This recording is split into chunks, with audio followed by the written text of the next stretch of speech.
drop an album, if one thing about this algorithm shit or whatever you call it, once you do one music, it's just gonna keep on flooding your thing. Today I looked at one motivational speech, 12,000 of them. I'm like, y'all, I'm not fucking depressed. Can y'all stop sending me this shit? Your algorithm.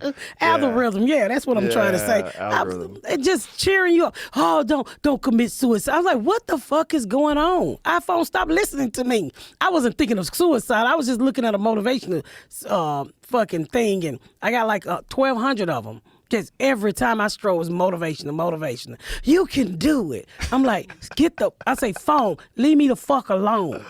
This should be a way that you could talk to the algorithm and go, that's enough.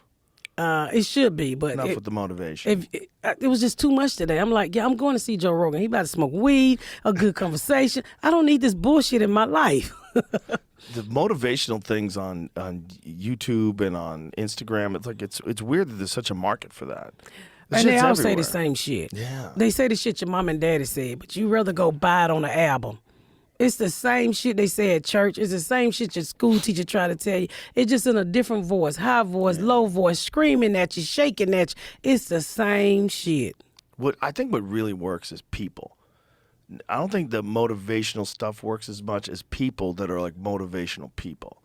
I think that's the real, like, you can get a little bit out of words, you can get a little bit out of a video or a little bit out of a little clip or something, but like David Goggins, like someone like him, like just his, you know who he is? No. He's a Navy SEAL who's run like some insane amount of ultra marathons. And he's just known for being this like insanely tough endurance athlete. Like, he's got no knees. His knees are destroyed. The cartilage is all fucked up in his knees, and he still runs on them. Like, the doctor looked at his knee and said, I don't understand how you can walk on this knee. Forget about run thousands of miles. Like, his knee was like distorting because the bone was growing, because it was bone on bone for so long. My husband was like no that. cartilage, no meniscus, just pounding bone on bone every day, just dealing with pain. And when that fucking dude talks, you listen. And when people listen to that guy talk, and he talks about overcoming your demons, when he talks about like forcing your body to do what your mind wants it to do, like, that shit works. Like, that kind of motivation, like when you see a person like that, you want to go out and do something extraordinary. You want to go out and you want to go, you got energy. People give you energy.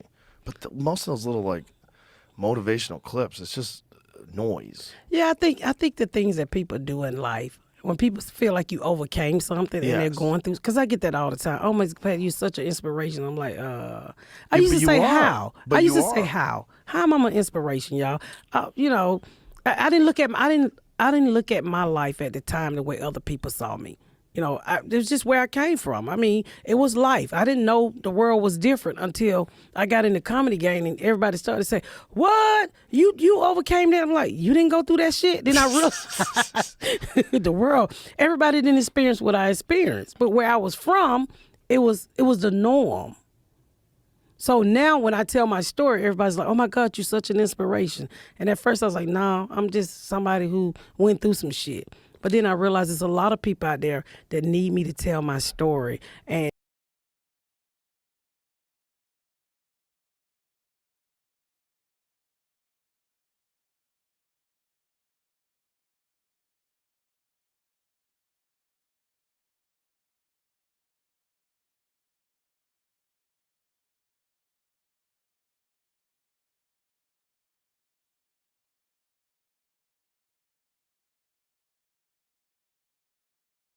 it's healing for them to see me win, because it let them know that they can win. Yes, and to see you laugh about it. Yes. That you're so resilient.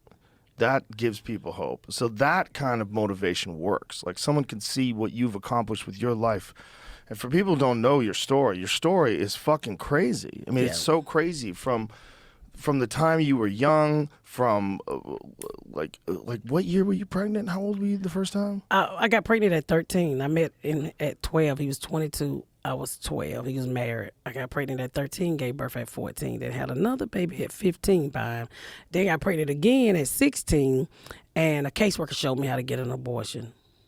And think about all that, and then you combine it with selling crack. Yeah. You combine it being with shot. You combine it with all those Prison. things. The idea that it would lead you to 2023 with your own sitcom, building a 17,000 square foot house on a giant plot of land, making your own podcast studio on it. You're the one who handles all the bills. You take care of everything. Everything has to go through you. You're the boss lady.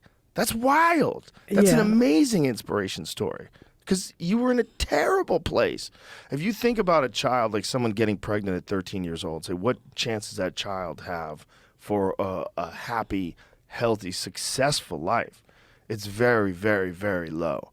So for you to get through all that and to maintain your family and to have developed this successful career, this is amazing. It's an amazing inspirational story.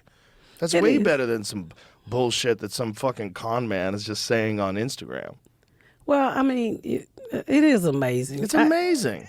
I also had something to live for. I had 2 kids by the time I was 15. I didn't want them to go through what I went through. I've said this a million times. And it was the first time I ever felt like I was loved. So to have that love for my daughter, my very first child, that I never experienced in a household before, it gave me hope.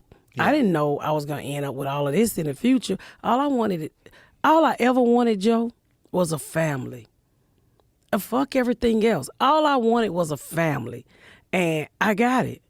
Nothing else meant anything to me. The materialistic shit, the fame, all I ever wanted to do was open that door, walk in the house to people that loves me.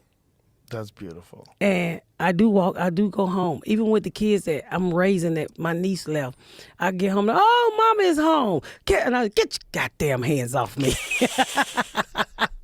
My husband like, she's back.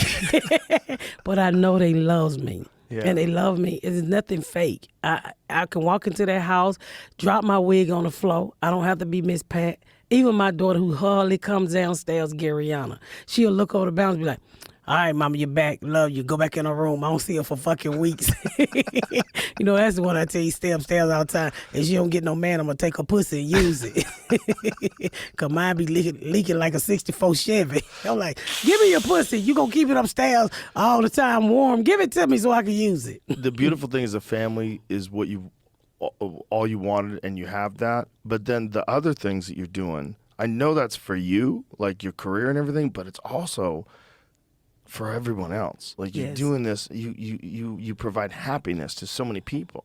Like that is an extended family in a lot of ways.